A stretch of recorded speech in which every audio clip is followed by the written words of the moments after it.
Profeta Isaías, capítulo 40.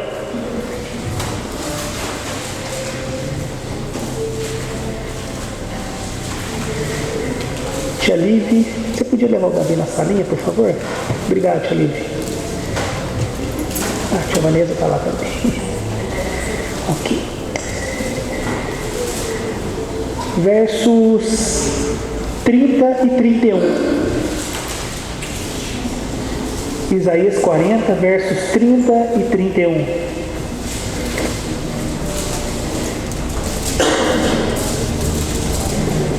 Todos encontraram? Diz assim a palavra de Deus: os jovens se cansam e se fatigam, e os moços de exaustos caem. Mas os que esperam no Senhor renovam as suas forças, sobem com asas como águias, correm e não se cansam, caminham e não se fadigam. Curvemos a nossa cabeça e oremos mais uma vez. Bondoso eterno Pai, graças te damos pela tua palavra. Senhor, nós esperamos em ti, ó Pai. Queremos ouvir a tua voz nessa manhã. Fala o nosso coração, Senhor. Molda o nosso caráter para que o mundo lá fora veja que cada dia mais nós somos parecidos com teu Filho Jesus. E é no nome dele que nós oramos. Amém. Todos nós enfrentamos lutas e tribulações, e existe até uma frase de efeito que diz, né? Não mostre o seu problema diante de Deus, assim, não coloque o seu problema acima de Deus, mas Deus acima do seu problema. Qual é a dimensão desse Deus que nós servimos? Qual a grandeza desse Deus que nós servimos? Isaías 40 nos fala a respeito disso. Aqui a nação de Israel estava passando por uma tribulação, por uma luta imensa, e o profeta Isaías então anima a nação de Israel, fazendo uma comparação do tamanho e da grandeza desse Deus que nós servimos. Olha o que diz o verso 12. Isaías 40, verso 12. Acompanhe comigo a leitura aí na sua Bíblia. Quem na concha da sua mão mediu as águas e tomou a medida dos céus a palmos? Então ele começa mostrando a dimensão, usando uma figura de linguagem, para que a gente possa entender que a dimensão de Deus é tão grande, que ele usa aqui um recurso chamado, um nome muito difícil aí que os teólogos gostam de usar, antropomorfismo. O que é isso? Antropomorfo, morfo, forma. Então ele usa uma linguagem para que nós possamos compreender, para tentar entender a dimensão desse Deus. Ele usa essa linguagem humana.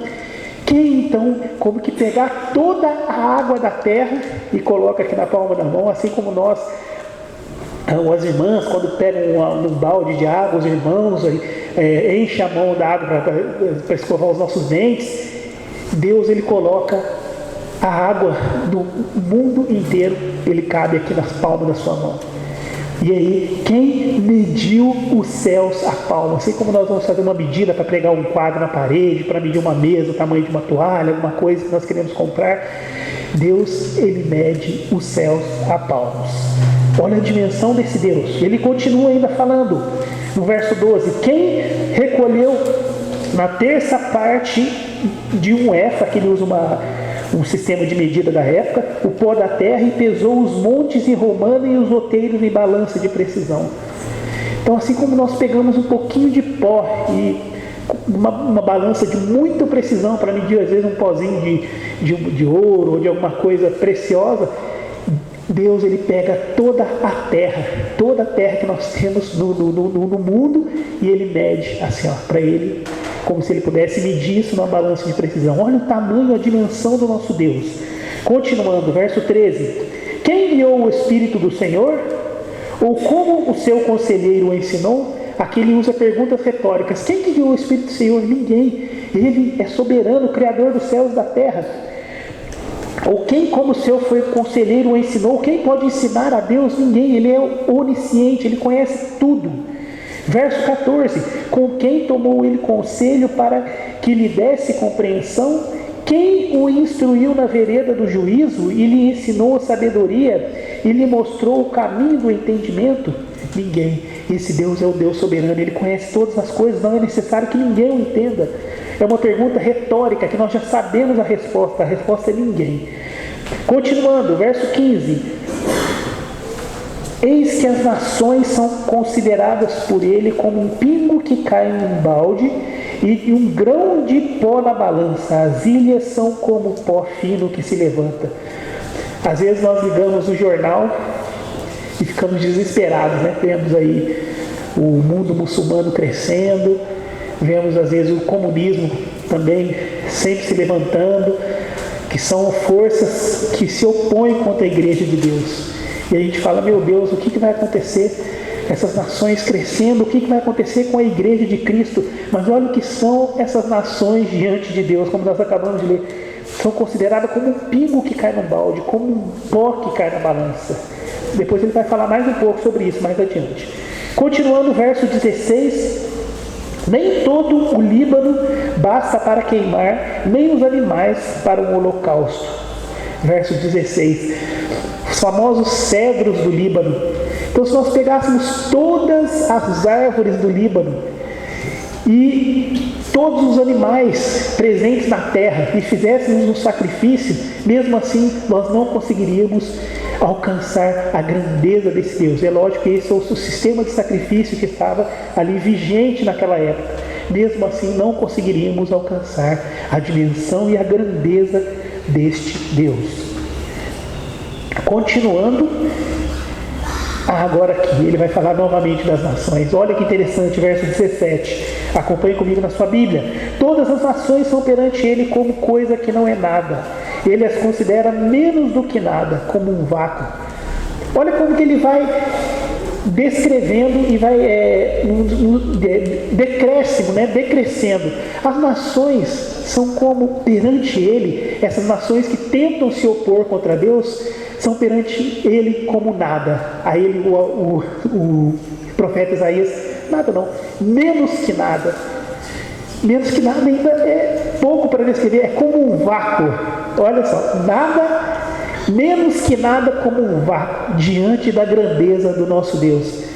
Então nós não nos devemos nos preocupar, não nos devemos ficar abalados quando nós vemos a oposição da igreja crescendo, porque essas nações são como um vácuo, como nada diante do nosso Deus soberano, Criador dos céus e da terra. Continuando, com quem comparareis a Deus? Ou com coisa semelhante confrontareis a Ele? Com quem que nós vamos comparar a Deus? E agora ele vai falar a respeito da imagem de escultura, da idolatria. O artífice, verso 19, o artífice funde a imagem e o ourives a cobre de ouro e cadeias de prata forjada por ela. O sacerdote idólatra escolhe madeira que não se corrompe e busca um artífice perito para assentar uma imagem de escultura esculpida que não oscile. Mesmo o Salmo 115, algo muito interessante, diz assim, que a imagem de escultura perante de nosso Deus não é nada. E lá no Salmo 115 ele diz assim: tem olhos e não veem, tem ouvidos e não ouvem, suas mãos não apalpam, seus pés não andam, som nenhum lhe sai da garganta.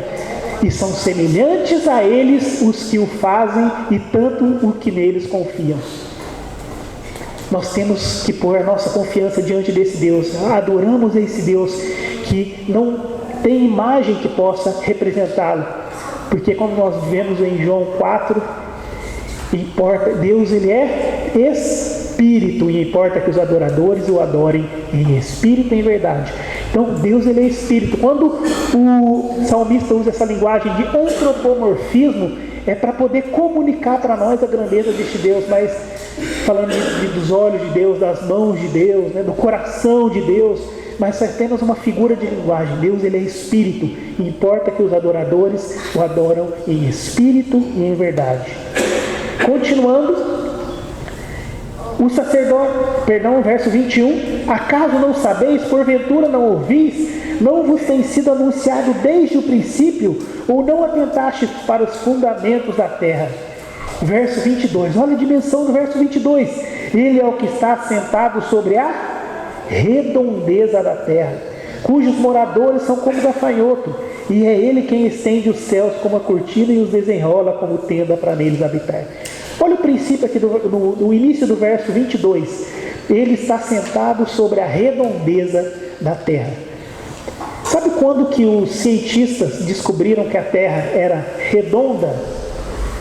Foi lá com Copérnico, no século XVI.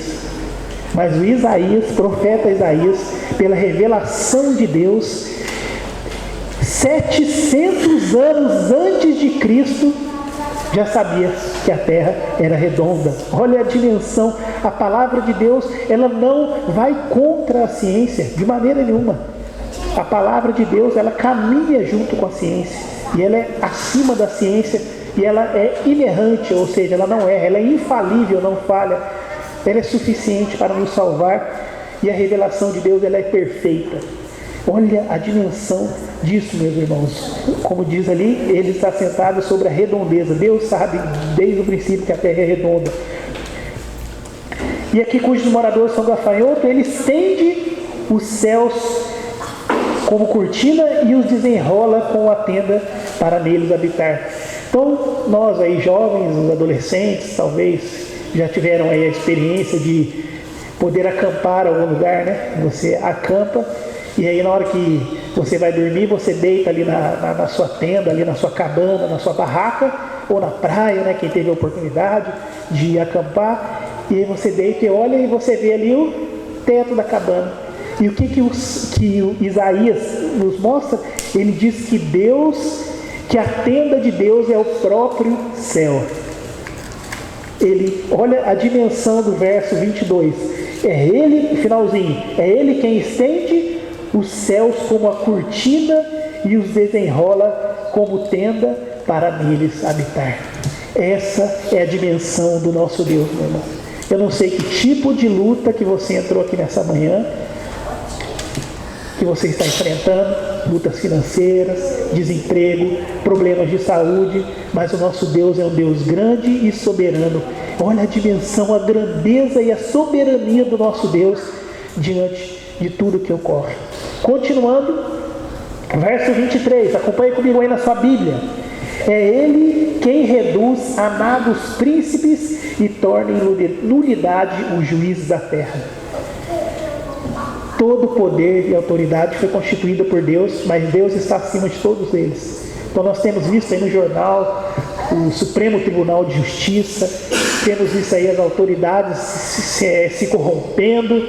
O papel da igreja é orar pelo nosso país, pelas nossas autoridades, mas nunca entrarmos em desespero, acharmos que tudo está fora do controle de Deus. Não, nada foge ao seu controle. Ele é quem reduz a nada os príncipes, se ele assim o quiser, e ele torna em nulidade os juízes da terra. Deus é soberano e tudo está no controle do nosso Deus. 24. Mal foram plantados e semeados, mal se arraigaram na terra, o seu tronco já se seca, quando um sopro passa por eles e uma tempestade os leva como palha. Aqui novamente, talvez você já tenha enfrentado perseguição do trabalho. Eu já enfrentei. Vou até confessar um pecado para os irmãos aqui. Teve um rapaz no trabalho que me atormentou tanto que um dia eu cheguei lá no cantinho, tinha umas prateleiras assim lá no trabalho e tal, e aquele rapaz ficava me atormentando e tal. E um dia eu cheguei lá no fundo da prateleira e orei para Deus. Falei: Senhor, muda esse rapaz de horário, senão eu vou dar um burro na cara dele. Confessando esse pecado para os irmãos, eu falei desse jeito: meu Deus, eu não aguento mais trabalhar com esse rapaz. Na semana seguinte, o que aconteceu? Ele foi para o horário da noite. Deus, ele é soberano. Não precisei passar do limite, mas Deus depois acalmou meu coração. Não façam esse exemplo do seminarista aí, não. Mas ao ponto que chegou, né? Então, de perseguição no trabalho, e muitas vezes nós estamos dando ali um bom testemunho, somos crentes fiéis, e às vezes a gente sofre perseguição no trabalho. Então, mal foram plantados e semeados, mal se arraigou na terra, né? Mas o que Deus faz? Quando um sopro passa por eles e uma tempestade os leva como palha. Assim como naqueles filmes de faroeste que a palha sai rodando assim, com o vento, assim também Deus vai lá e sopra o mal e tira diante de nós. Esse é o Deus soberano a quem nós servimos. Continuando, Verso 25. A quem, pois, comparareis que eu lhe seja igual? Diz o santo. Quem que nós podemos comparar com Deus? Ele é santo, maravilhoso, soberano, criador dos céus e da terra. Levantai ao alto os olhos e vede quem criou essas coisas. Aquele que faz sair... isso é demais. Quem criou todas as coisas? Olha, continuando aqui no verso 26. Aquele que faz sair o exército de estrelas, todas bem contadas, as quais ele chama pelo nome, por ser ele grande em força e forte em poder, nenhuma só venha a faltar. Vamos ver o verso 26, todos juntos? Levantai os olhos. Quem criou essas coisas? Aquele que faz sair o exército de estrelas, todas bem contadas, as quais grande e forte a poder, nem todas as estrelas. Deus, Ele chama cada estrela. São bilhões e bilhões de estrelas, nós não podemos enumerá-las. Bilhões e bilhões de estrelas. Deus chama cada uma pelo nome. Se Deus se preocupa em chamar cada estrela pelo nome, imagina você, meu querido irmão, minha querida irmã. Deus, Ele é um Deus soberano, Ele é um Deus grande, Ele se preocupa com o povo de Deus. Então, quando nós estivermos passando por lutas, tribulações e dificuldades, olhamos para esse texto, olhamos para a Escritura, e é assim nós podemos enxergar a grandeza e a soberania desse Deus. Continuando, verso 27. Essa é a pergunta do povo de Israel, e essa muitas vezes é o nosso questionamento. Por que dizes, pois, ó Jacó, e falas, ó Israel, o meu caminho está encoberto ao Senhor, e o meu direito despercebido ao meu Deus? Aqui então, a nação de Israel, passando por aquela luta e dificuldade, ela vai lá e questiona Deus. Primeiro, questiona chamando Deus de indiferente. Olha o que ele diz: por que, pois, diz Jacó, falas, ó Israel, o meu caminho está encoberto ao Senhor? E depois chamando Deus de injusto, e o meu direito passa despercebido ao meu Deus. Senhor, o Senhor está sendo indiferente para comigo, o Senhor está sendo injusto para comigo. E a resposta desse verso 27 começa lá no verso 12, até onde nós lemos até aqui. Ele começa a mostrar como assim que Deus, que o seu caminho passa despercebido, que você se sente injustiçado diante das lutas que vocês estão passando. Olha a grandeza do nosso Deus. Deus é soberano, tudo está no controle dele. Descanse nesse Deus, coloque a sua esperança nesse Deus. É isso que ele agora vai falar o restante dos versos, para que nós colocarmos a nossa esperança nesse Deus soberano, Criador dos céus e da terra. Verso 28. Não sabes e não ouvistes que o eterno Deus, o Senhor, o Criador dos fins da terra, nem se cansa e nem se fadiga? Nós sim.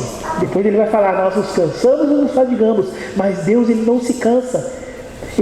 Meu pai, o Senhor Jesus diz, meu pai trabalha, até hoje eu também trabalho. Continuando, não se pode esquadrinhar o seu entendimento. Verso 29. Esse eu quero que todos nós leiamos juntos. Meus irmãos, que esse versículo seja realidade, que você saia daqui nessa manhã levando esse verso no seu coração. Verso 29, Isaías 40, verso 29, todos juntos?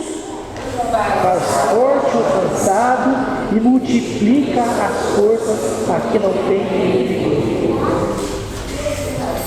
Eu já passei por dificuldades, sei como é. Minha esposa, a Laura, trabalha no setor de oncologia do hospital, e lá ela vê criancinhas com câncer, e ela trabalha no setor de transplante de medula óssea, que é o último recurso, depois que a quimioterapia não teve efeito, depois que a radioterapia não teve efeito, depois que todas as medicações se esgotaram, o último recurso é o transplante de medula óssea, que você zera, é como se você desse um reset no corpo e zerasse tudo, e ali seria a última esperança para poder vencer o câncer.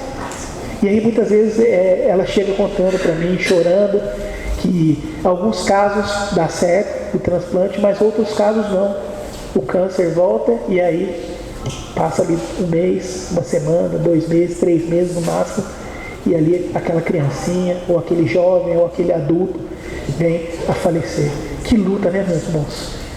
E muitas vezes nós nos encontramos assim diante de Deus, mas Ele faz forte ao cansado e multiplica as forças ao que não tem nenhum vigor. A única esperança que nós temos é o nosso Deus. Continuando, verso 30. Os jovens se cansam e se fadigam, e os moços de exaustos caem. Mas os que esperam, esse também eu gostaria que todos nós lêssemos juntos. Mas os que esperam no Senhor renovam as suas forças, sobem com asas como a águia, correm e não se cansam, caminham e não se fadigam. Mas os que esperam no Senhor, coloquemos a nossa esperança no Senhor. Existe uma ilustração muito interessante da águia. A águia, a tempestade está chegando, e antes da tempestade vem o quê? Aquela ventania, né? Aquela ventania que nós vemos, que balança as árvores, cai as folhas e tal, e depois vem aquela chuva. O que a águia faz? Ela sabe que mais cedo ou mais tarde ela vai enfrentar uma tempestade na vida dela. Então, ela usa os ventos que vêm à frente da tempestade para voar acima das nuvens. Assim também somos nós, meus irmãos. E aí ela passa, a tempestade está lá, acabando com tudo lá embaixo, mas ela conseguiu se impulsionar através dos ventos, das dificuldades, e ela voa acima dos céus. Assim também somos nós, meus irmãos. No momento, as lutas estão chegando, as tribulações estão chegando, os problemas estão aí batendo na nossa porta. Use os ventos que vêm antes da tempestade. Dobre o seu joelho em oração, clame ao Senhor, porque a oração vai te impulsionar, e a palavra de Deus, a leitura da Escritura Sagrada, esses versos que vêm aquecer o nosso coração nessa manhã, eles nos impulsionam para cima da tempestade. E aí nós estamos lá, no meio da tempestade. Tempestade lá, vento, trovões, relâmpagos, balançando tudo, furacão. Nossa vida parece estar de cabeça para baixo. Mas nós estamos nos apegados, e a nossa esperança, o nosso coração está no Senhor e na Sua palavra. Nós estamos acima das nuvens. A oração nos leva acima das nuvens, mais perto do nosso Deus. E quanto mais perto nós estamos do nosso Deus, Criador dos céus e da terra, nós estamos mais tranquilos e conseguimos assim enfrentar as nossas dificuldades, os nossos problemas, as nossas tempestades. E existe uma pessoa que enfrentou a maior dificuldade da vida, da humanidade, que é o nosso Senhor e Salvador Jesus Cristo. É nele que nós devemos nos apegar. O nosso Senhor Jesus Cristo, Ele vivenciou a maior tempestade da vida por amor a mim e por amor a você. E hoje, através dele, através do sangue que Ele derramou na cruz do Calvário, nós temos livre acesso ao trono de Deus a hora que nós quisermos, no momento que nós quisermos. Nós temos esse passaporte para entrar no novo céu e na nova terra por toda a eternidade. E é nessa verdade que nós devemos nos apegar nessa manhã. Que essa palavra aqueça o seu coração e que você leve essa mensagem durante a semana. Os que esperam no Senhor, verso 31, mas os que esperam no Senhor renovam as suas forças. É lá que nós renovamos as nossas forças. Sobe com asas como águia, correm e não se cansam, caminham e não se fadigam. Curve a sua cabeça, feche os seus olhos. Eu gostaria de pedir para que o nosso irmão Rony nos conduza a Deus nessa oração final. E logo após nós separaremos em classes.